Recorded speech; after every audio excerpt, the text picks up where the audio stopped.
Pour le pain, donc, nous allons commencer par faire un levain. Alors ce pain-là, c'est un pain un petit peu rustique. C'est un levain qui est fait avec du vin blanc, de l'eau, un petit peu d'ail. Donc là, je prends de l'ail séché, hein, je ne mets pas d'ail frais là-dedans, donc une demi-cuillère. Et la levure, ben, je vais la mettre directement dedans aussi. Alors là, je vais mettre un peu plus de levure parce que cette levure-là, elle est déjà un peu fatiguée. Elle sort du congélateur. Voilà. Là, vous mettez 30 g de levure fraîche, ça suffira largement. Hein. Moi, je vais en mettre un petit peu plus. Pour ça, normalement, ce travail-là, je n'ai pas à le faire parce que j'ai déjà du levain dans mon congélateur. Hein. Quand vous avez votre levain de prêt, c'est très vite prêt de faire du pain. Hein. Et après, tout simplement,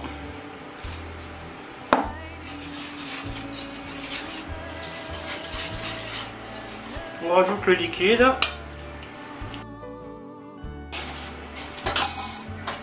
Voilà, et maintenant on repose jusqu'à ce qu'il double de volume. Donc là, vous voyez, mon levain, il a bien doublé de volume. Maintenant, je vais le rajouter à ma pâte qui est là-bas. Voilà, donc maintenant, je vais rajouter mon levain dans ma farine. Voilà, il est très bien comme ça. Alors dans la farine, vous avez le sel, un tout petit peu de poivre. Alors ce qui est sympa de faire, à chaque fois que vous faites cette pâte, c'est à chaque fois vous en gardez un petit bout et vous mélangez à la suivante. Vous voyez, et comme ça, ça vous donne une base et un levain qui sera beaucoup plus, comment dire, corsé, beaucoup plus, il aura beaucoup plus de caractère que le levain de base qui est juste fait une fois, vous voyez.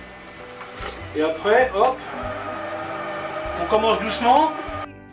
Donc moi, ce que je vais faire aujourd'hui, la pâte, je vais la travailler un petit peu moins que d'habitude parce que je vais devoir l'étaler pour farcir ma volaille. Donc il y a une partie avec laquelle je vais faire du pain. Donc celle-là, je vais bien la travailler. Et il y a l'autre partie que je vais faire moins pour qu'elle soit moins élastique en fait. Sinon pour le pain, ben, à partir du moment que ça se décroche du bol, vous partez sur 15 minutes. Vous voyez, ça vous fera une pâte bien élastique.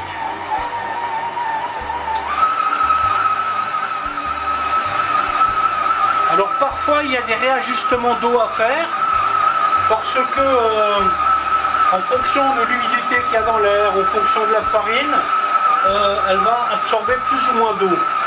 Attention à l'eau et au vin, ne mettez pas les liquides glacés.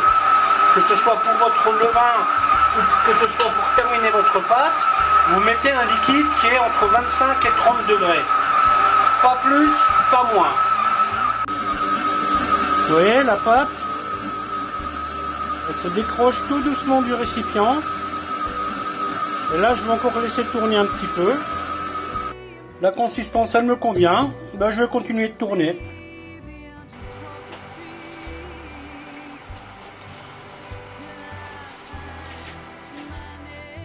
Voilà, voilà. La pâte, elle a bien levé comme je voulais. Voilà, je vais faire 2 pâtons de... Oh tiens, je pourrais faire une fois une espèce de baguette pour changer. Voilà.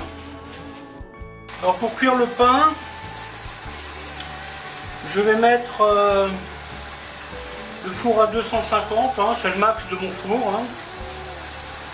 Et par contre, ce que je vais faire, je vais chauffer cette plaque en même temps que le four.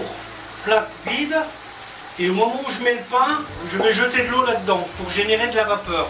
Et ça va aider ça va donner un coup de main au pain ben, de lever. Donc voilà, hop, Maintenant, on va couvrir ça. Et je vais le laisser reposer, je dirais, une bonne demi-heure, 1 heure, hein, pour le faire lever. Voilà, je les ai changés de plaque. On leur donne à peu près une forme identique. Hein. Bon, celui-là, il y en a un peu moins, donc il sera plus petit, c'est normal. Et donc là, je pense que je vais les laisser 45 minutes, 1 heure, pour les laisser lever. Hein. Voilà, voilà, le moment est venu de mettre ce pain au four. On prend la petite lame de rasoir.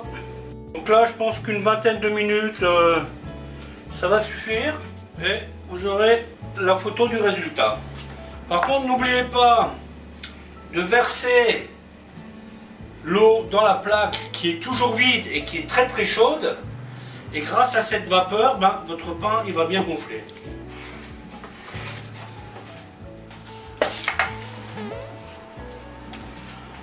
Comment vérifier si le pain est cuit? Vous le retournez,